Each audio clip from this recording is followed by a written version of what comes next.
Alhamdulillah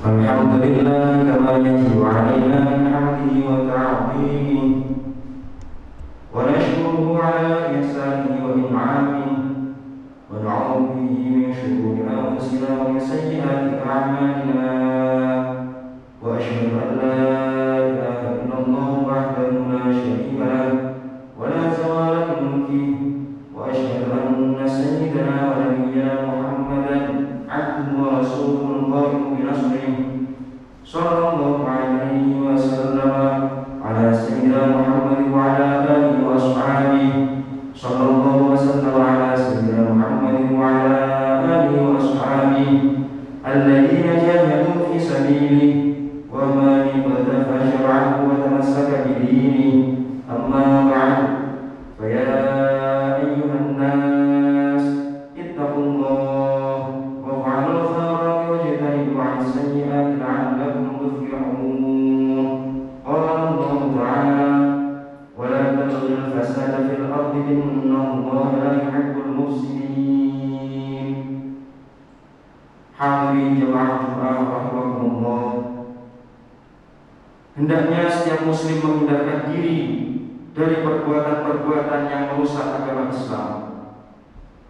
Dalam salah satu hadis yang diriwayatkan oleh Imam Ad-Dailami dari Ibnu Abbas radhiyallahu anhu, Rasulullah sallallahu alaihi wasallam menyatakan bahwa ada tiga kelompok manusia yang dipandang sebagai perusak agama, yaitu sebagai berikut. Al-Faduddini Falathan, Faqihun Fajirun, wa Imamun Jahilun, wa Mujtahidun Jahilun. Ada tiga macam orang yang menjadi perusak agama. Pertama, orang pintar yang jahat. Kedua, penguasa yang zalim. Dan ketiga, orang yang beristihad tapi bodoh.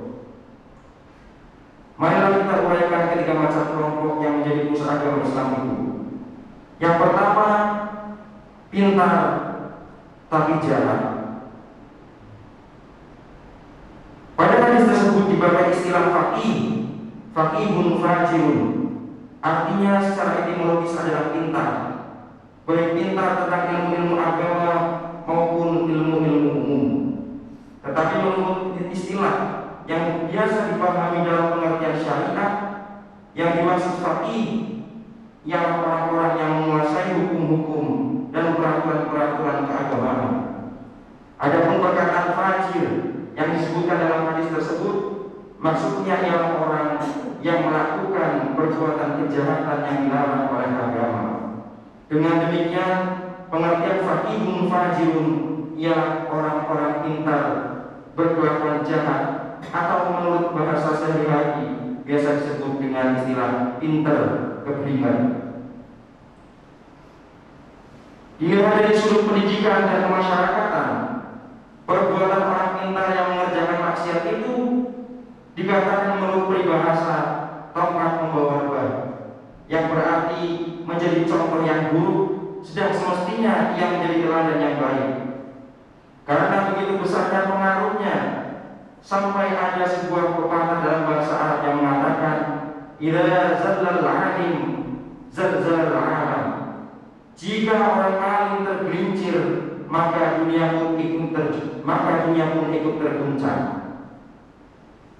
Masyaallah, alhamdulillah. Yang kedua adalah penguasa yang zalim. Perbuatan zalim pada umumnya dipakai dalam hubungan dengan tindakan-tindakan yang tidak berdasarkan keadilan, yang dilakukan menurut kemauan yang enak buat diri sendiri, tetapi merugikan untuk orang lain. Setiap penguasa memikul amanah yang bersumber dari kepercayaan orang banyak, yaitu rakyat. Salah satu amanah yang penting ialah berlaku adil dalam segala tindakan dan perbuatan, sehingga tidak ada orang yang merasa dirinya dianiaya, dirugikan atau dizalimi. Tidak ada yang merasakan adanya anak emas ataupun anak tiri. Semua merasa diperlakukan adil dan sama sesuai dengan keadaan dan kesanggupan serta peranan masing-masing. Dalam rangkaian ini juga dapat dipahami mengapa Rasulullah SAW memasukkan penguasa yang zalim ini dalam klasifikasi perusak agama, sebab kezaliman yang dilakukannya itu menyebabkan kehancuran nilai-nilai agama. Dan wajar jika beliau menilai seutama-utamanya jihad ialah berani bicara yang hak di hadapan penguasa yang zalim. Rasulullah SAW bersabda, "Afdhalul jihadi kalimatu adlin 'inda sultanin jahil." Seutama-utamanya berjihad ialah mengungkapkan perkataan yang bijak terhadap penguasa yang zalim. Hadis riwayat Ibnu Majah dari Abu Sa'id Al-Khudri. Masyaallah hadirin rahimakumullah. Yang ketiga adalah mustahid yang bodoh. Agama Islam memperkenankan kepada pemeluknya untuk melakukan ijtihad terhadap suatu hukum yang tidak ditemukan dalam nas Al-Quran dan Sunnah Nabawiyah, yaitu dengan mempergunakan pikiran, menilai dan membandingkan dengan hukum-hukum yang telah ada ketentuannya. Tetapi untuk melakukan ijtihad yang demikian itu diperlukan syarat-syarat yang khusus, yaitu menguasai berbagai ilmu yang merupakan alat-alatnya, seperti ilmu fikih, ilmu usul fikih, ilmu tafsir, ilmu hadis, dan lain-lain. Tidaklah setiap orang boleh melakukan ijtihad itu walaupun otaknya cerdas, jika tidak menguasai ilmu-ilmu yang menjadi alat untuk berijtihad itu. Jika ijtihad itu dilakukan oleh orang-orang yang jahil, maka terjadilah kekacauan, penjungkir balikan hukum-hukum syariat yang halal diharamkan dan yang haram dihalalkan, yang akhirnya terjadilah kehancuran agama. Memang apabila suatu urusan ditangani orang-orang yang tidak kompeten, tidak berubahnya seperti posisi penting diduduki oleh orang yang tak becus, maka urusan itu akan berantakan dan akhirnya binasa. Rasulullah SAW memperingatkan, "Idza usnidal amru ila ghairi ahli fantadhiris sa'ah." Apabila suatu urusan diserahkan kepada orang yang bukan ahlinya, maka tunggulah kehancurannya. Hadis riwayat Bukhari dari Abu Hurairah.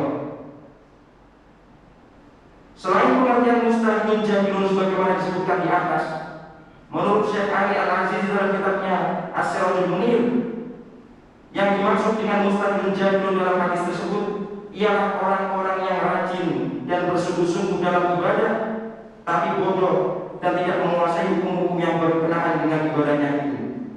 Seorang penyair Arab telah berkata, "Fasadun kabirun alimun mutarattibun wa akbarun jahilun mutanassikun." Kerusakan besarlah seorang alim yang tidak merasa malu berbuat maksiat, namun lebih besar bahaya dari itu ialah orang yang bodoh tetapi rajin beribadah. Kitab Ta'limul Muta'allim halaman 9. Demikianlah senyawa Rasulullah SAW tentang 3 macam kelompok manusia yang menjadi perusak agama Islam. Semoga kita tidak termasuk orang-orang yang diklasifikasikan sebagai perusak dan penghancur agama ini. Amin amin ya rabbal alamin. Ja'alallahu wa iyyakum minal faizin al-amin wa dakhalana wa iyyakum fi ibadis shalihin wa qur rabbi ighfir warham wa anta khairur rahimin.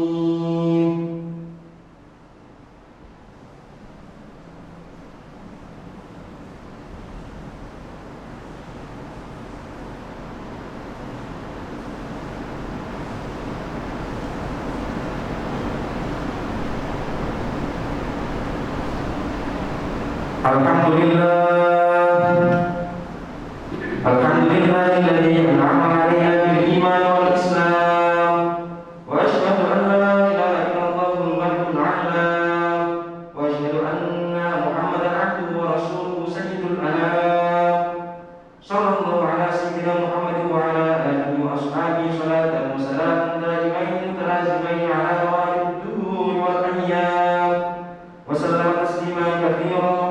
Amma ba'd, fa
واخذل كفرة أعداء الدين. اللهم أصلح الراعي والرعية، واجعل بلدتنا هذه وسائر بلدان المسلمين رقية محمية من كل فتنة ومرض وبلية، واجعلنا من سعداء الدارين في عافية وسلامة